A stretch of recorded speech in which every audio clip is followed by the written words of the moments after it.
Ертеде бір данышпан өмір сүріпті. Оны барлығы құрметтейтін. Тіптен сол елдің патшасы да оған арнайы келіп сұхбаттасып кетеді. Күндердің күнінде ауыл тұрғындары данышпанға келеді. Патшаның өзі саған келіп тұрғанда одан неге ештеңе сұрамайсың? Өзің үшін сұрауға ұялсаң, тым құрғанда біз үшін сұра, дейді адам. Тұрғындардың сөзінен кейін данышпан ойға шомды. Жақсы, маған ештеңенің де керегі жоқ. Өмірімде ешкімнен ештеңе сұраған емеспін. Сіздер соны қаласаңыздар, сіздер үшін сұрайын, дейді. Және ертеңіне таңда сарайға қарай аттанады. Сарай күзеті оның патшамен дос екенін білгендіктен ішке кіргізген. Данышпан патшаға кіргенде, патша дауыс шығарып Аллаға дұға етіп отыр еді.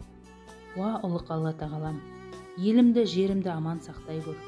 Маған қамқорлық етіп, дұшпандарыма маған қарсы қамқорлық етпе. Қайырлы дәулет бер. Патшаның бұл дұғасын естіген данышпан артына бұрыла берді. Патша намазын аяқтап, орнынан тұрып сәлем берді және неге келдің, неге кетіп бара жатсың деп сұрады таңданып. Сонда данышпан тағзым етіп, мен патшаның алдына келген едім. Бірақ көз алдымда әлсіз Алланың құлын көрдім.